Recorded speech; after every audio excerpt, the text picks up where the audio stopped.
ನಾವಿದ್ದಾಗ ಪಂಚಾಯತ್ ವ್ಯವಸ್ಥೆಗೆ ಎಷ್ಟು ಹಣ ಬರ್ತಿತ್ತು, ಪಂಚಾಯತ್ ಅಭಿವೃದ್ಧಿ ಎಷ್ಟು ಆಗ್ತಿತ್ತು, ತಾಲೂಕು ಪಂಚಾಯತ್ ಎಷ್ಟು ಹಣ ಬರ್ತಿತ್ತು, ಜಿಲ್ಲಾ ಪಂಚಾಯತ್ ಬರ್ತಿತ್ತು, ರಸ್ತೆಗಳ ಪರಿಸ್ಥಿತಿ ಏನಿತ್ತು ಹೋಗಿ ನೋಡ್ಬರಿ. ಅದೇ ಅತಿವೃಷ್ಟಿಯಿಂದ ಹಾಳಾಗಿದ್ದ ರಸ್ತೆಗಳು, ಹಳ್ಳಿ ರಸ್ತೆ ಅಲ್ಲ, ಮೇನ್ ರೋಡ್ಗಳು ರಿಪೇರ್ ಮಾಡಲಿಕ್ಕಾಗಿಲ್ಲ. ಕೇವಲ ಪೇಪರ್ಗೆ ಬರ್ತದೆ 100 ಕೋಟಿ ರಿಲೀಸ್ ಮಾಡೇವೆ, 200 ಕೋಟಿ ರಿಲೀಸ್ ಮಾಡೇವೆ, ಎಲ್ಲಿದೆ ಹಣ? ಅದು ಇಲ್ಲಿ ಹೋಗಿ ಅನ್ಕೊಳ್ಳೋದ್ರಿಂದ ಹೋಗಿ ಎಲ್ಲ ಹೋಗ್ಬರಿ, ಬೇಕಾದ್ರೆ ಹೋಗ್ಬರಿ, ಹಳ್ಳಿ ರಸ್ತೆ ಹೋಗ್ಬರಿ. ಅಂದ್ರೆ ಪಂಚಾಯತ್ ವ್ಯವಸ್ಥೆಯಲ್ಲಿ ವಿಶ್ವಾಸ ಇಲ್ಲ, ಹಣವನ್ನು ಬಿಡುಗಡೆ ಮಾಡೋದ, ಅಭಿವೃದ್ಧಿಯಲ್ಲಿ ವಿಶ್ವಾಸ ಇಲ್ಲ. ಇಂಥ ಪರಿಸ್ಥಿತಿಯಲ್ಲಿ ಇವತ್ತು ಅಗೋಕ್ರಮವಾಗಿ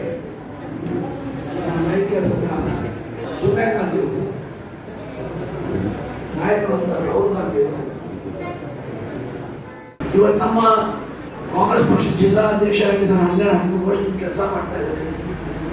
ಇಡೀ ಜಿಲ್ಲೆಯಲ್ಲಿ 100 ಬಾರಿ ಸಂಚಾರ ಮಾಡಿದ್ದಾರೆ. ಬೇರೆ ಬೇರೆ ಕಾರಣಕ್ಕೆ ಪಕ್ಷ ಸಂಘಟನೆ ಇರ್ಬೋದು, ಚುನಾವಣೆಗಳು ಇರ್ಬೋದು, ಮತ್ತೊಂದು ಇರ್ಬೋದು, ಜನಸಂಪರ್ಕ ಕೊಟ್ಟಿದ್ದಾರೆ.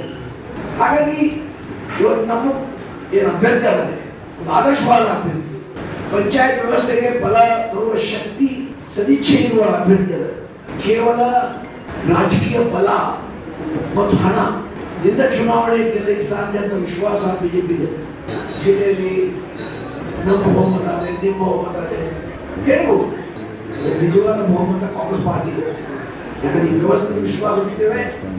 ಯಾವ ಚುನಾಯಿತ ಪ್ರತಿನಿಧಿ, ಯಾವ ಪಂಚಾಯತ್ ಚುನಾವಣೆ ಆಗಿದ್ದಾರೆ ಅವರು ಸಹ ಆ ಪಂಚಾಯತ್ ವ್ಯವಸ್ಥೆ ಭದ್ರವಾಗಿ ಇರಬೇಕಂತ ಮನೋವೃತ್ತಿ ಇದೆ ಜನ. ಇವತ್ತು ಪುನಃ ವಿಧಾನ ಪರಿಷತ್ ಸದಸ್ಯರು ಯಾರಿಗೆ ಈ ಪಂಚಾಯತ್ ವ್ಯವಸ್ಥೆಗೆ ವಿಶ್ವಾಸ ಇಲ್ಲ, ಹಲವಾರು ತಿದ್ದುಪಡಿ ಕೊಡ್ತದ್ದು ಈ ಪಂಚಾಯತ್ ವ್ಯವಸ್ಥೆ ಮುಚ್ಚಬಹುದು.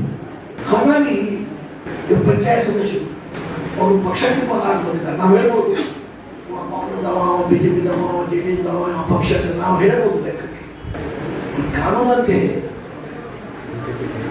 ಅವರು ಯಾವ ಪಕ್ಷದವರು, ಬಿಜೆಪಿ ಸರ್ಕಾರ ಕರ್ನಾಟಕದಲ್ಲಿ ಈ ವ್ಯವಸ್ಥೆ ಪ್ರಬಲಗೊಳ್ಳಲಿಕ್ಕೆ ಏನ್ ಮಾಡಿದ್ದಾರೆ?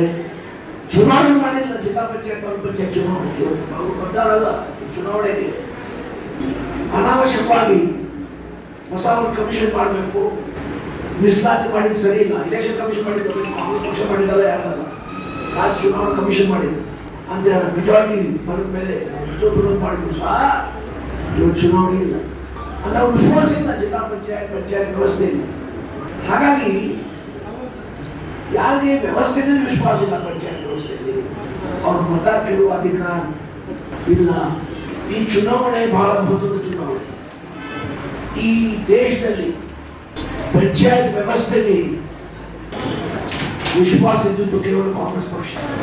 ಬಿಜೆಪಿ ಆಗಲಿ ಮುಂದೆ ಕೆಲವು ಪಕ್ಷಗಳು ಇವತ್ತು ರಾಷ್ಟ್ರಪತಿಯಲ್ಲಿ ಅಥವಾ ರಾಜಕಾರಣದಲ್ಲಿ ಬೇರೆ ಕೆಲಸ ಮಾಡ್ತಾರೆ, ಅವ್ರಿಗೆ ವಿಶ್ವಾಸ. ಯುವಶಕ್ತಿ ಮೇಲೆ ವಿಶ್ವಾಸ ಇಟ್ಟು 12 ವರ್ಷದ ಯುವಕರಿಗೆ ಮತದಾನದ ಹಕ್ಕು, ಮತ ಹಾಕೊಂಡಿದ್ದು ದಿವಂಗತ ಪ್ರಧಾನಮಂತ್ರಿ ರಾಜೀವ್ ಗಾಂಧಿ ಅವರು. ಅದೇ ಪ್ರಕಾರ ಕರ್ನಾಟಕದಲ್ಲಿ ರಾಮಕೃಷ್ಣ ಹೆಗಡೆ ಅವರು ಸಹ ಪಂಚಾಯತ್ ವ್ಯವಸ್ಥೆಯಲ್ಲಿ ವಿಶ್ವಾಸ ಇಟ್ಟು ಅವರು ಕೆಲವು ಸಮಯ ಪಂಚಾಯತ್ ವ್ಯವಸ್ಥೆಯ ಸಚಿವರು